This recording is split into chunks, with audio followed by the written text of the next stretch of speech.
Yeah, I You can can see a see few live buttons. because Wilson Tang, you are live. Oh, hey everybody, I'm live. We were just talking about the countdown. I'm Ian Robert Jones, and of course, this is the Arts BC Facebook Live, sponsored by the 2018 Arts BC Conference. And Wilson, you can see probably on, well, he's on my left.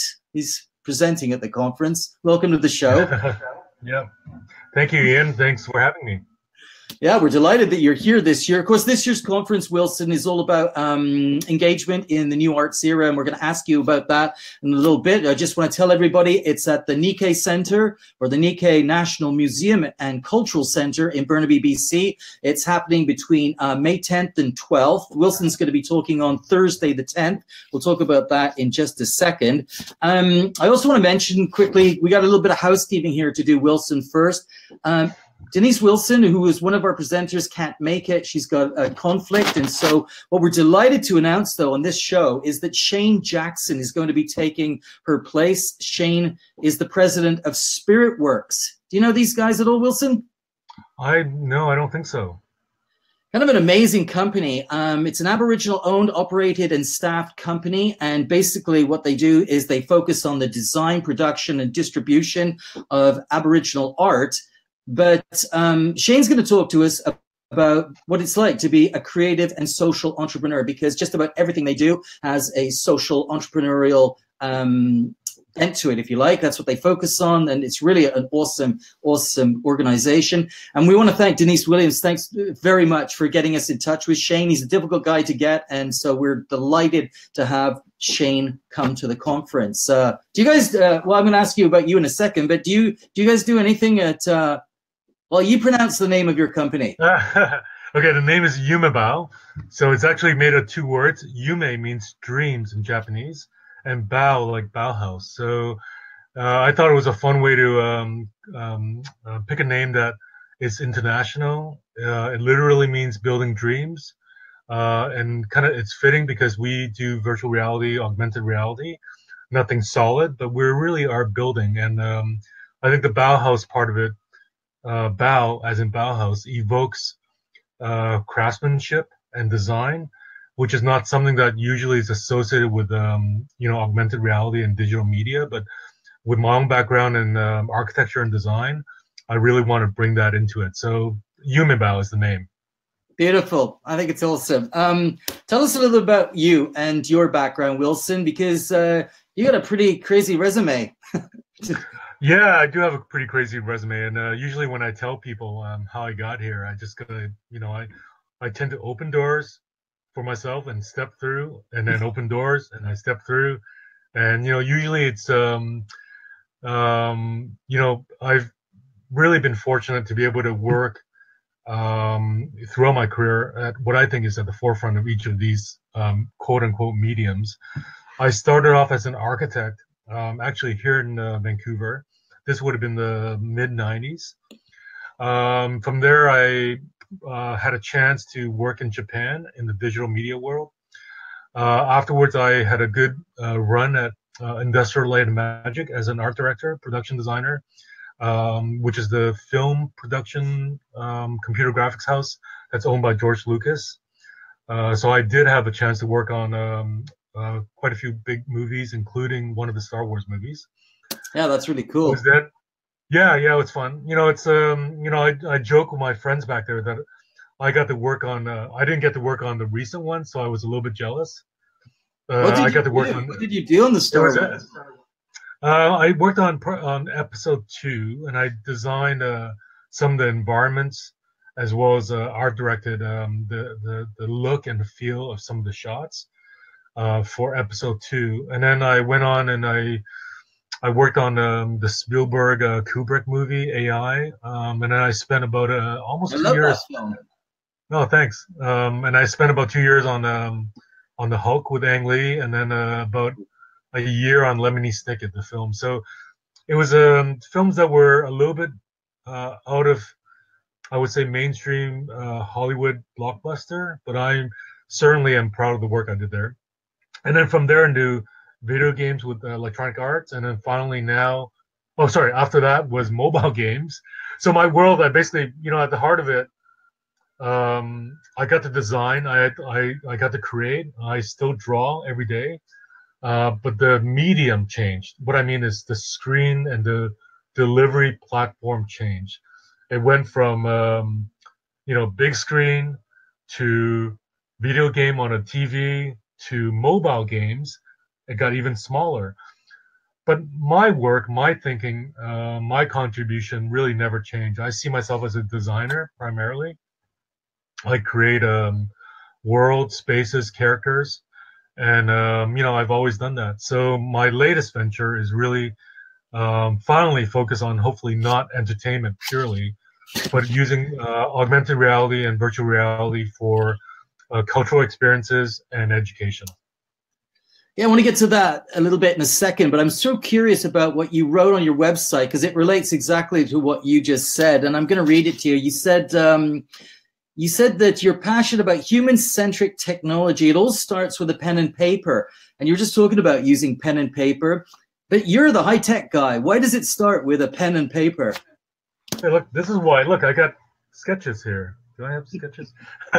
No, I think I try to explain to a lot of I'm in a position to kind of hire a lot of people in digital media as well, and I I kind of think drawing is a way of thinking. So for me, I think um, to communicate an idea using words, I find sometimes very deceptive.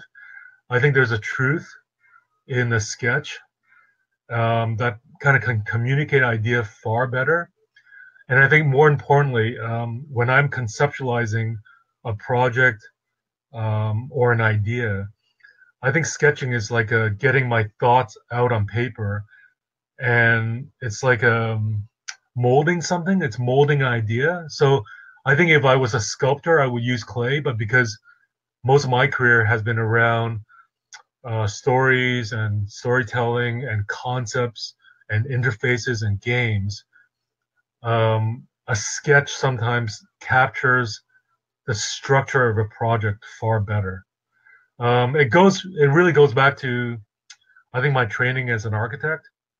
Mm. So if you have any architectural friends who are taught in the kind of the old school way of designing, before the computer aided design, before CAD, before drafting, there's a process in the beginning that's really just sketching. And I remember working with an architect here in BC, and he often got out big pads of paper, and he called it talking paper because you talk and you sketch and you mold the idea, and that's something that I never forgot. So even now, I'm the high tech guy, as you say, but every single project starts with tons of sketches.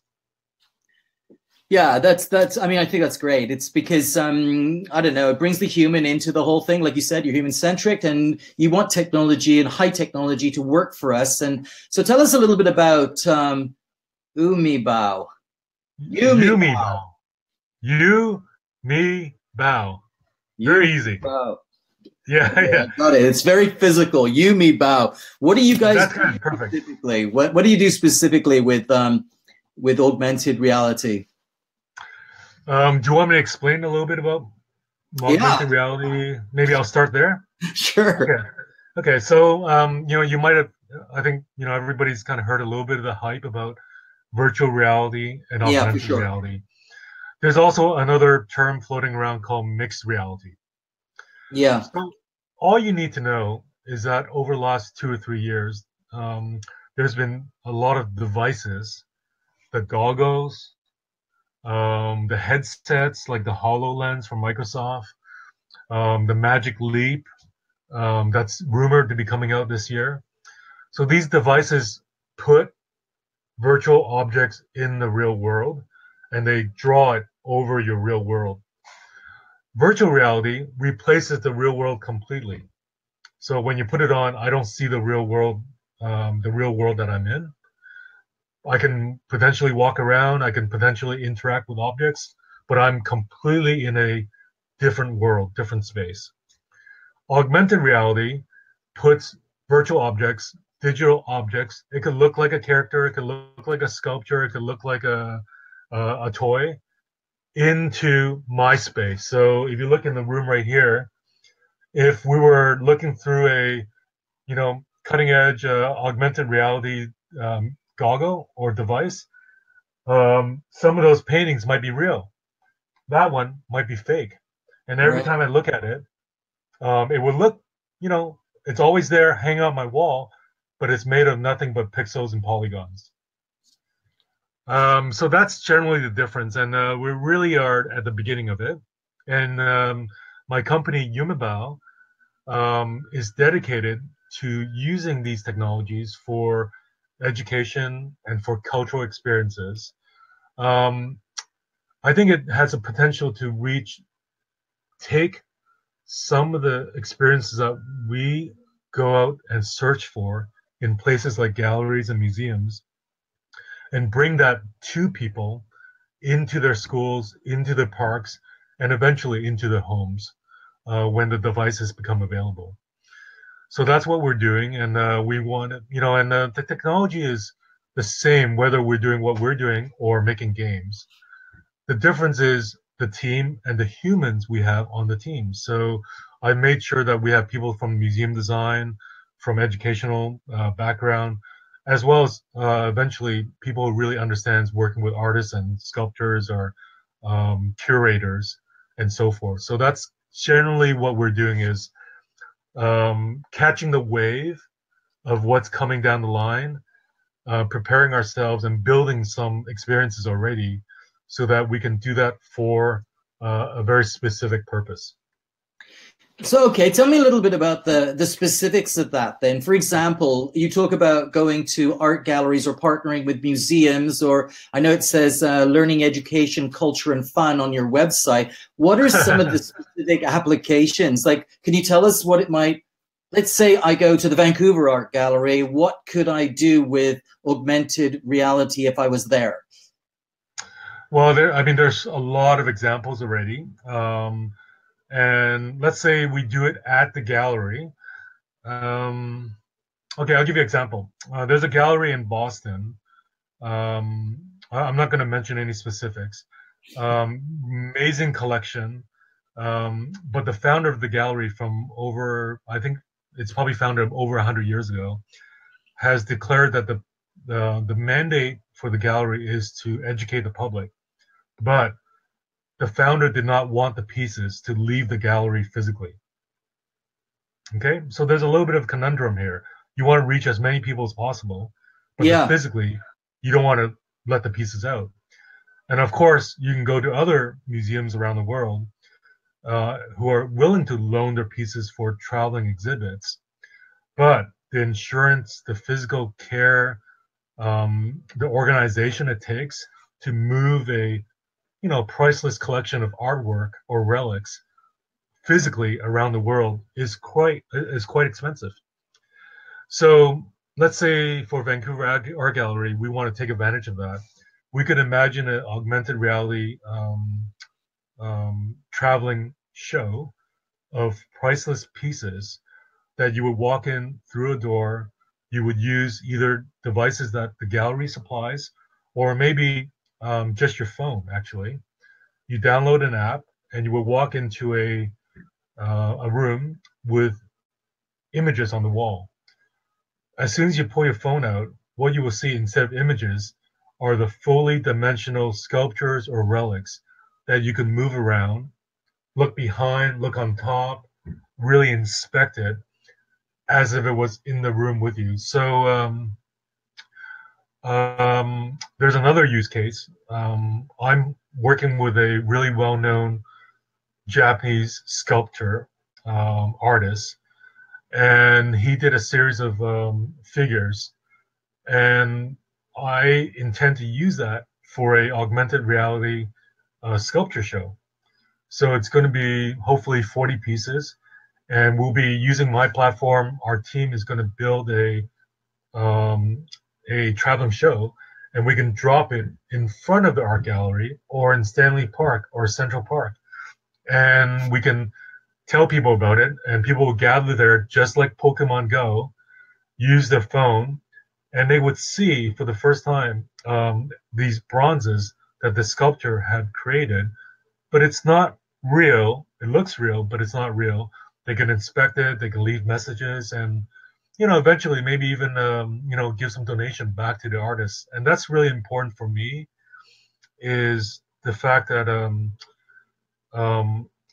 it there's a potential here to change the business model by which art is appreciated. What you don't want is what happened to the music industry, which, because it came about at the early stages of the internet, every single song, every single piece of music, in my mind, has been devalued because it's free. So we want to catch this wave at the right time, so that we're just starting, but my hope and my goal is that if we're going to do this with my friend's sculptures, I want him to see some monetary return for those pieces. And for me, that's the end long-term goal, is that he has a way to benefit from his creative work as well. I think that's spectacular. I love the idea of the sculptures down at Stanley Park. I just think that's fantastic because, the theme of this year's conference, of course, is engagement, and engagement in a new arts era. And for me, that is a quintessential example of a kind of digital engagement in a new arts era. I just think it's really fascinating. And yeah, because like I said, I'm reading your website. I'm reading a lot of stuff about your organization. And what does it say here? It says that it's deliberately vague, so I apologize.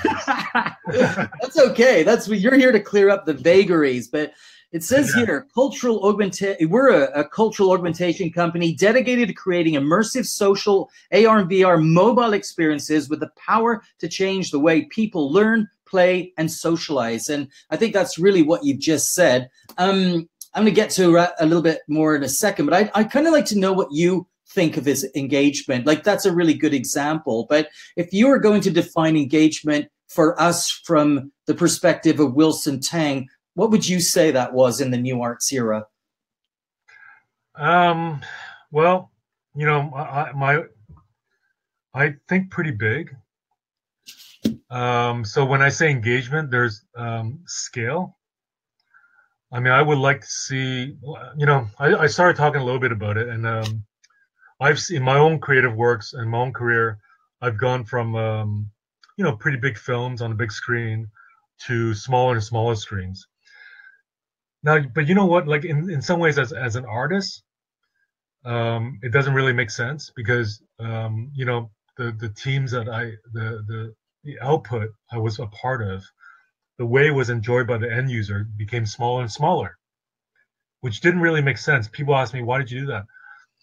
But the numbers of people engaging with it went up exponentially. Yeah. So on the one side, let's say the biggest film you can imagine. Well, okay, a moderately successful film might sell 10 million tickets. A good film, independent film today, might sell 100,000 tickets. You go to games, a good game sells about 10 million units on the console games, the PlayStation. Oh yeah, yeah. And whatnot. When I went to mobile games, it went up to minimum 70 million downloads. And one of the products that I was involved with was downloaded 180 million times. Oh man, it's and we quantified the number of hours that was played on that game globally.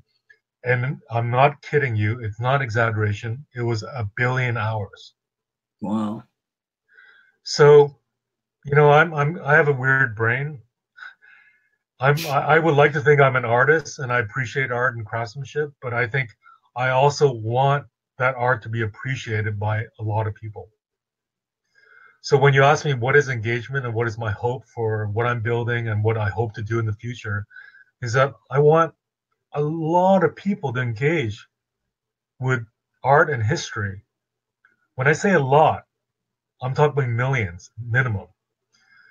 And it's at the end of the day, it's really hard for any physical institution to build a place to accommodate a million, 10 million people. That's a circus, right? Yeah. So that's what I hope to do to unlock using augmented reality, virtual reality, is that when you have no longer the constraint of physical materials, physical space, the cost goes down, but your reach, your engagement should go up. Because at the end of the day, you know what? I truly believe that people all over the world love novelty, love art, love creativity, love to see the handiwork and the story behind every single thing that people make.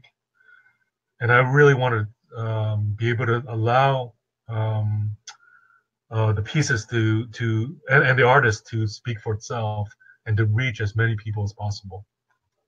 Yeah, and I do get that message really strongly. It very much, you're very much about the human reality, and you want to add value to the human reality. And so, of course, getting those kinds of numbers and that kind of engagement and giving people the opportunity to engage is awesome. But what about this? What about the people who are out there who are sort of afraid of technology? There's a lot of people who are concerned about its invasiveness, and we talk a lot about privacy these days.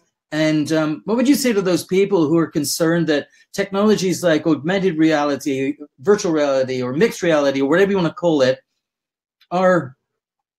they're imposing themselves into people's lives? Like, how do you comfort those people? Well, I would say I had a really interesting discussion with some friends on Facebook actually a couple of days ago because of everything that's happening in the world. And we're talking about Facebook and Zuckerberg, and it was like the longest thread ever. It lasted like a whole day, and at the end of it, I basically said, it's interesting because we've been talking on Facebook, Yeah, and I've never met you in person, Ian, and you the people will. I was talking, yeah, in physical space, and when I replied that, everybody just kind of shut up a little bit and said, "Yeah, you're right. Any technology has two sides, positive and negative. It's a tool to be used." So I would say to comfort the people that's maybe afraid of it, and I think it's going to be less and less folks because it has infiltrated all of our lives. Anybody that uses a cell phone or Wi-Fi or like what we're doing now, Computer, in a yeah. sense, yeah, you're using technology, right? So there's no doubt that people will use augmented reality, virtual reality for nefarious purposes, for things that are not beneficial to culture and humanity. So we all make a choice as creators, and so we want to make sure that we gather a community together that wants to use these technologies for good, to celebrate the best of what humans can do. I tell people that I always want to keep humans in the loop. So that sculpture, augmented reality sculpture exhibit I hope to put on, I'm not stealing my friend's sculpture and reproducing it myself with some, digital gnomes that live in a first world country. I'm taking the beauty and the craftsmanship of what he did, scanning it and sharing it and accrediting it to him. It has his name and it has his thoughts attached to it. And that's a really, I want to kind of, I don't think I've heard this word used a lot in relationship to digital media. The word is craftsmanship. And I truly believe that even though we're talking about augmented reality and virtual reality, if we as a company and as a vision for the company want to keep human craftsmanship at the heart of it, I think that's going to allow us to stay on course. Yeah, I think you're absolutely true. I'm torn. You know what? We're kind of running out of time, and I want to get to a few other things. I don't know whether or not I want to ask you about the Vatican, or whether or not you want to tell me about that virtual SkyTrain corridor idea that you had. Which one? What? Oh, What virtual SkyTrain? Oh, let's talk about Vatican. Okay. I like the What do virtual you want to talk about? SkyTrain idea. You were talking about, creating this corridor between the downtown and the airport because people coming into the province. Yeah, do you remember that? Okay, let's talk about No, you can. I think people would rather hear the Vatican. I'm just saying that's what it was. that. Okay, I think Ian's referring to this really special event I was part of. It's the Vatican, the first historical Vatican Hackathon in Rome that happened about 4 weeks ago, 5 weeks ago. And it was in some ways initiated by Pope Francis, the new Pope, who really encouraged people of the world to use technology for good. And actually, he used the phrase "keeping humanity at the center" as well. And I did get the chance to spend about 30 seconds with him. And we were introduced, Yumabao, my company. I actually had a VR goggle under my arm. I was going to get him to bless it. I chickened out. You should have got him to put it on. Yeah. But there was like 5,000 people behind us. So he actually reiterated. He said, I think what you're doing is really powerful, but please remember to keep humanity at the center. So at the hackathon, there was a series of organized by a series of amazingly smart folks from universities like Cambridge, Oxford, Harvard, but also a lot of cardinals and bishops who were also PhDs in genetics, in ecology, in MBAs, and these folks, I guess, I've gotten to know them a little bit, and I tell people that I think I feel like they felt like they've learned as much as they can in the secular world, and some of the questions they couldn't be answered, so they went on, and religion was something that they led them into. So this conference, this hackathon, was basically 4 days trying to solve one of three big problems. One was migrants and refugees. The other one was social inclusion, elderly, sick people, how to include them in to society. And the third one was actually religious dialogue, interfaith dialogue. So there were, I think, 20 different religions represented, including Catholics, Jewish people, Muslims, Islamics, as well as agnostics. And it was through 4 days, these young people hacked together these amazing solutions. That was quite phenomenal. And the Vatican, as well as the organizing group, is committed to continue with some of these ideas into full-fledged startups. That's I amazing. was a mentor and a judge at this event, so it was quite a big honor to represent my own company as well as Vancouver. We could say Wilson Tang has hacked the Vatican. Don't say that. Don't say that. Don't say that. Okay, listen, I just got enough time for two quick questions. One of them is this. I think a lot of people in the arts community in particular, but not just the arts community, other community groups, they might be asking the question, or might want me to ask the question, is this going to be expensive? Is this something that they could incorporate into their models? Because a lot of the people who work for community arts organizations are volunteers. A lot of them are part-time. They're on limited budgets. Is AR a tool that they're going to be able to use to engage communities, or is it something that needs to evolve, or what? Well, as with everything, the price eventually comes down. Roll back 15 years, you probably need at least $15,000 worth of hardware to make a good short film. Today, your iPhone 10 makes beautiful films. Even feature films can be made on iPhone 10. That's about $900. So that's a factor of 10. So we're really early in the growth of AR, VR, MR as a medium. So it does tend to be a little bit more. It's not so much the money, but I think it's the expertise cause a little bit more money. So and I'm being very honest, because we're so early. I think you have to be very specific about how you want to use it, right? Yeah. If you're clear about how you want to use it, and very specific and very surgical, the budgets involved are not crazy. I think we're in the beginning of it, and I would think within 4 or 5 years, it will be ubiquitous. And I think it'll just be normal for people to enjoy dimensional, sculptures and artwork and museums, virtually or augmented reality, using their own phones, which is what we're primarily focused on. Our experiences will be enjoyed on a mobile phone. You don't need a special goggle or device. All the budget really goes towards developing the content that appears on your phone. Right. Okay, that's awesome. I don't know. I don't think you can see this because you told me you don't have the screen. But Michelle Vanderwood has just written, "I truly love this conversation. Can't wait to hear you speak at the conference. Definitely want to hear more about the Vatican Hackathon." So that's not over. Thank you, Michelle. I do see it, Michelle Vanderwood. Oh.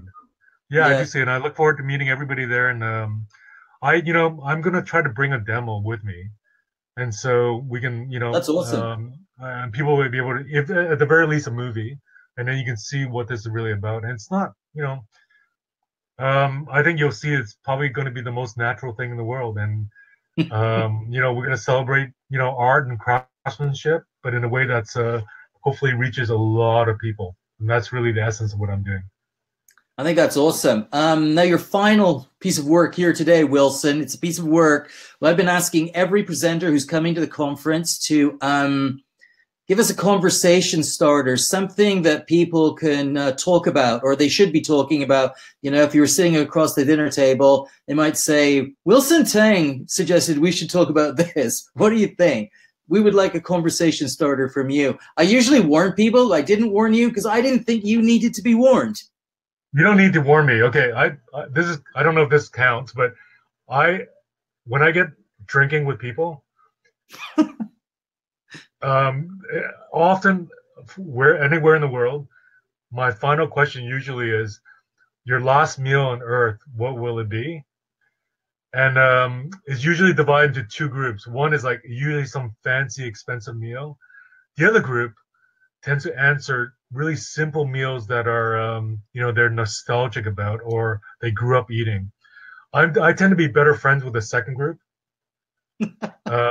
So that's, yeah. Anybody can ask me that question. I'll give them my answer during the event in May. Well, you know what? I should have added that the caveat on that question is it'd be about engagement. Oh, okay. Ian, what's your final meal? What's your mine is never mind that question. Never mind that question. Your last meal on earth, Ian. What's your final meal on earth?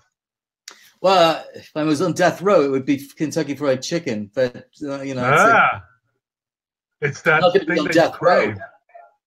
But okay, maybe. What if you're on a deserted island? You're on a boat, and you had to jump off, and there's only you can only grab one thing from the boat. One thing that you can eat. What would it be? I guess it would be French fries. Yeah, they have a fast food place out on the island. Okay, so here's what I remember about Ian: Kentucky Fried Chicken and French fries. Yeah. Well, look at this face. Okay. All right, Wilson, listen, thank you very much. We're delighted you're coming to the conference. We look forward to seeing you in May 10th. I did put up on the screen when I think it's between 4:15 to 5 o'clock on May the 10th at the Nikkei National Museum and Cultural Center. You're going to meet with Wilson Tang. Can't wait to meet you in person, Wilson. Thanks so much. We just think Yumabao is absolutely amazing. Thank you so much, and I appreciate it, and I look forward to meeting everybody as well. All right, you take care. Thank you. Okay, have a good day. Bye. Okay, bye.